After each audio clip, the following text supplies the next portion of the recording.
Omega believes that with the help of Southeastern students, faculty, and staff, they will reach the numbers they need to roll for a 30th year. Walking through the church, you can see how severe the damage really is. Take a look at this piano, completely destroyed. These pews, burnt. The only thing left salvageable would be the stained glass windows. This is the exact spot of where Daniel Boudreaux was holed up on the offshore supply vessel known as the Silent Lady. Police do not know why he was on the vessel, but they do suspect him of stealing items. This is what else police had to say. TSA agents say travelers are leaving more items behind more than ever. For example, they're leaving behind their pillows, their suitcases, even their laptops. But most importantly, travelers are forgetting to take out their dangerous weapons. It's been over 30 years in the making, but the firefighters and the city council have finally brought an end to this problematic situation. Detectives in New Orleans are trying to figure out if the same robbers that robbed the Chafalaya are the same men who robbed this uptown restaurant 1 month ago.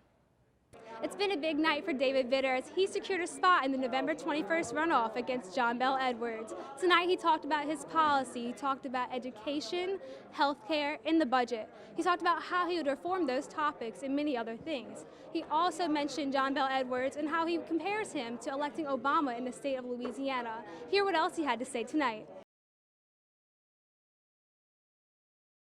The lunch crowd filled a Chafalaya restaurant uptown as many customers heard the news about last night's armed robbery. It happened just after 10.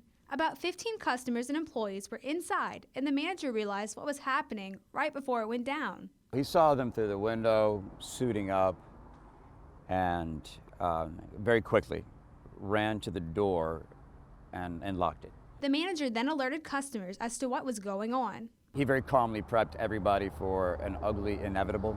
The two men get in and rob the place at gunpoint. They got away with jewelry, wallets, and some cash. No one was injured. They didn't get much, and they ran down the street. We are going to find these people. We're going to put them in jail. We're going to bring them to justice. Detectives in New Orleans are trying to figure out if the same robbers that robbed the Chafalaya are the same men who robbed this uptown restaurant 1 month ago. The fact that they were wearing hoodies, gloves, and masks, I think those are the similarities that we can speak to. Anything else, we're not ready to say it's connected. The owner and general manager of Patois paid a visit to the neighbors today to offer their support. I would hope that it's related because it'll make it easier for the police department to figure out who did it. Chafalaya owners say this is the first time anything like this has happened to their restaurant, a place of business that started the night packed with people and ended filled with cops. Police were here immediately, and so my hat's off to the police. They were thorough. When they got here, the detectives were great. The cops were here on a moment's notice. Reporting from Uptown, I'm Dominique Brogel.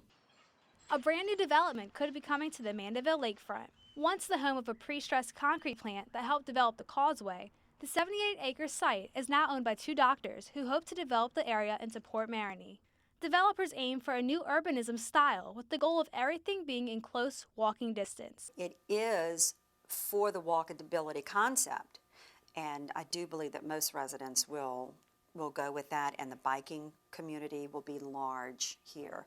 So that's really what it's planned for. You don't have to get in your car to go somewhere once you live in this community. Current plans show the development will bring just over 150 various kinds of homes, 192 apartments and 80 townhouses and condos, plus a marina with 150 boat slips and 60,000 square feet of commercial and real estate space with a 120-room hotel.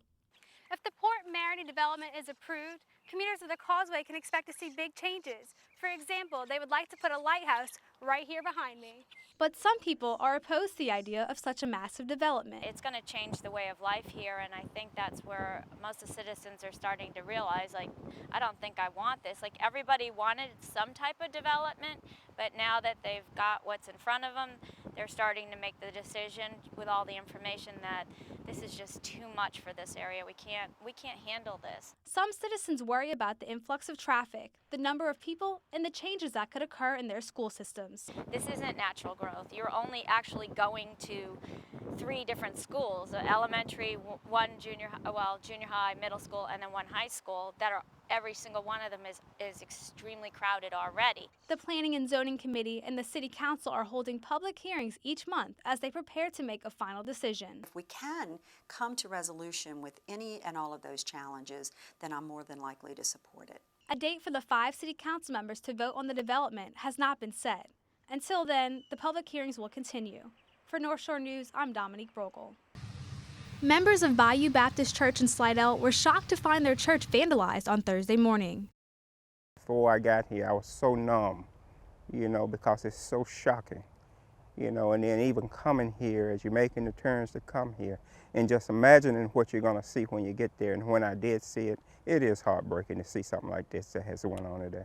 Took our firefighters about 4 minutes to arrive on the scene. When we did, there were heavy flames and smoke coming out the left side of the building. This isn't the first time the church has faced a crucial blow. It was just rebuilt by volunteers from all over the country after Hurricane Katrina. Everything is gone. Walking through the church, you can see how severe the damage really is. Take a look at this piano, completely destroyed. These pews, burnt. The only thing left salvageable would be the stained glass windows. My heart sunk.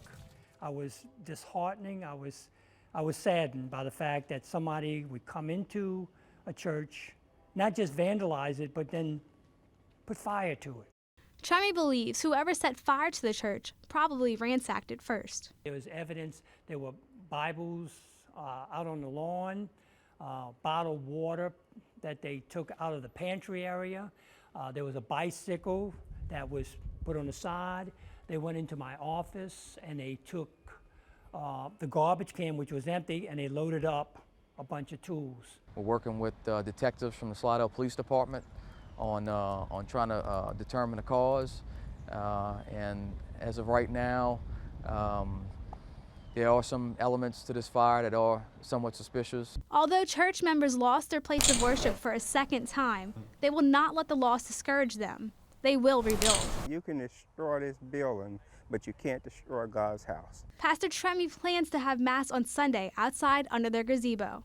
Reporting from Slidell, I'm Dominique Brogel.